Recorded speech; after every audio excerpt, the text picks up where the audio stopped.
Vous cherchez un coach de vie, mais vous ne savez pas trop comment vous y prendre pour choisir la personne qui va répondre à vos besoins?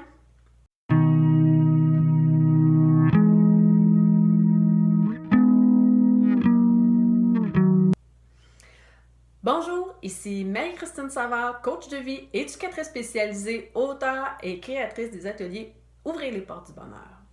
Bienvenue et merci d'être là pour cette nouvelle capsule sur le développement personnel et la gestion des émotions.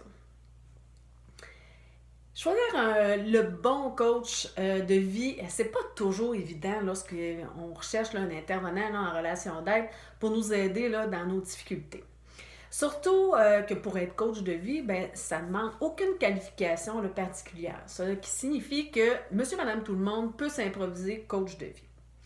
Toutefois, il est important d'observer quelques caractéristiques quand vient le temps de faire un choix, si on désire vraiment avancer dans notre développement personnel. Voici donc quelques pistes pour vous aider, pour vous guider dans le choix d'un coach de vie. Selon Lucien Auger, psychologue et philosophe, voici 4 critères qui peuvent aider dans le choix d'un aidant. Il est important de prendre en compte plusieurs critères et non seulement se baser sur un seul critère dans le choix de son aidant, de son intervenant. Premièrement, l'âge et le nombre d'années d'expérience de l'aidant. Il va de soi que l'âge et le nombre d'années d'expérience du coach de vie, va peser dans la balance quand vient le temps de faire un choix. Surtout au niveau de la confiance qu'on va lui accorder. Même si c'est un coach de vie qui a plusieurs années d'expérience, ça ne signifie pas pour autant qu'il est compétent dans son domaine. Tout comme un coach de vie qui a peu d'expérience, il peut s'avérer aussi très efficace dans la relation d'aide. Mais c'est tout de même, selon Auger, un critère à considérer puisqu'il est valable dans la majorité des cas, en autant qu'il ne soit pas pris en compte tout seul. Deuxième critère, c'est le niveau de scolarité atteint. Comme je l'ai mentionné plus haut, être coach de vie, ça ne demande aucune qualification particulière. Tout le monde peut s'improviser coach de vie. Toutefois, il est préférable que l'intervenant ait un certain niveau de scolarité pour acquérir certaines connaissances utiles dans la compréhension de l'être humain, puis être plus efficace aussi dans la relation d'aide. S'il fait partie d'une association, d'un groupe ou d'une corporation, ça augmente beaucoup sa crédibilité puis au niveau de ses compétences, puisque ces organisations-là lui demandent un minimum de formation et de compétences. N'ayez pas peur, posez des questions quant à la formation ou la scolarité de l'aidant. Troisième critère, c'est la réputation de l'intervenant. On a toujours tendance à accorder plus de confiance à un intervenant qui a une bonne réputation. Toutefois, il est rare qu'un coach de vie qui commence dans le domaine qu'il ait une réputation établie. Il faut bien qu'il commence quelque part. Hein? Donc, s'il a publié un article, il a écrit un livre, ce qui est quand même plutôt rare, il pourrait être intéressant de lire ses écrits pour apprendre à le connaître davantage puis connaître un peu ses idées. Dernier critère, c'est sa méthode de travail. Encore une fois, n'hésitez pas à lui poser des questions précises pour apprendre à connaître sa méthode, la méthode qu'il emploie dans la relation d'aide.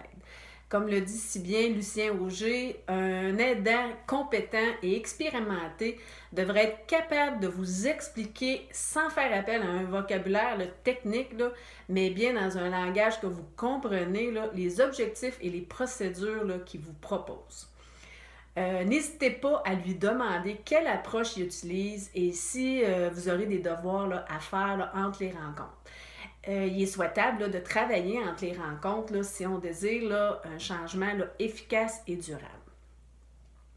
Le plus gros du travail réside dans la gestion des émotions. Et il est faux de croire qu'en ayant seulement une seule rencontre par semaine ou aux 2 semaines, qu'on va effectuer des changements significatifs dans sa vie.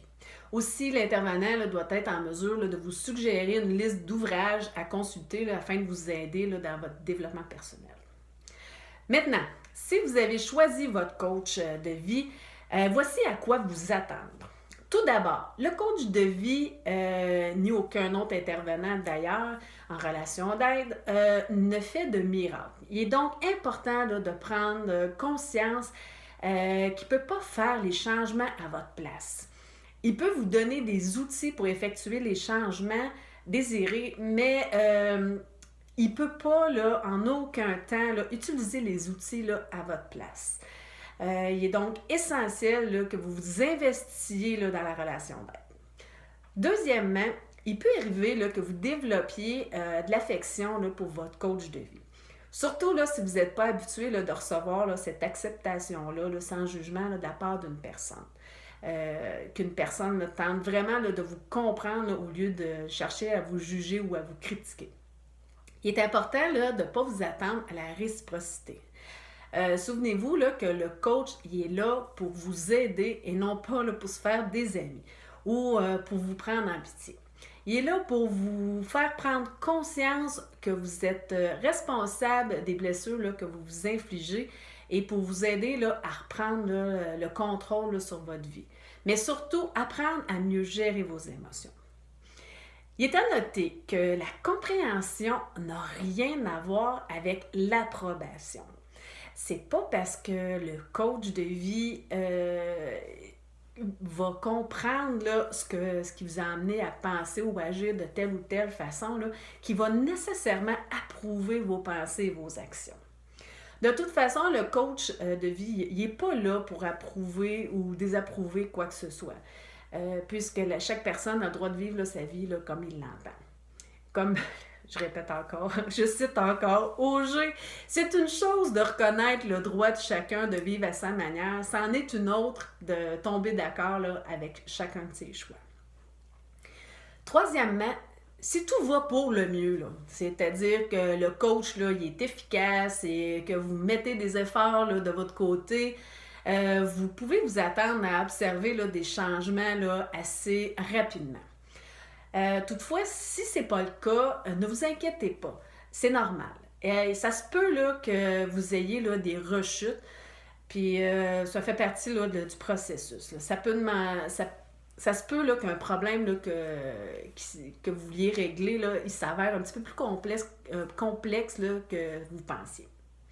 Voilà, vous savez maintenant comment choisir un coach de vie qui saura vous aider là, dans votre développement personnel et vous savez maintenant à quoi vous attendre là, lors de votre cheminement là, avec cette personne-là. Surtout, n'ayez pas peur de poser des questions et de faire des recherches à son sujet. En résumé, pour bien choisir là, votre coach de vie, il est important là, de prendre en considération plusieurs critères comme l'âge et les années d'expérience du coach, ses années de formation, de scolarité, sa réputation et finalement sa méthode de travail. Aussi, souvenez-vous là, qu'un coach de vie il est là pour vous accompagner dans votre développement personnel et non pour devenir votre ami. Et c'est pas parce qu'il comprend qu'il va nécessairement approuver là, ce que vous faites.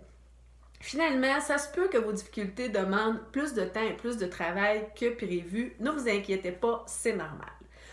Pour d'autres capsules et des articles en lien avec le développement personnel et la gestion des émotions, ou pour en savoir plus sur les services de coaching que j'offre ou les ateliers en ligne Ouvrez les portes du bonheur, visitez mon site au www.relationaide.net. Vos commentaires sont toujours appréciés. Sur ce, je vous souhaite une bonne journée.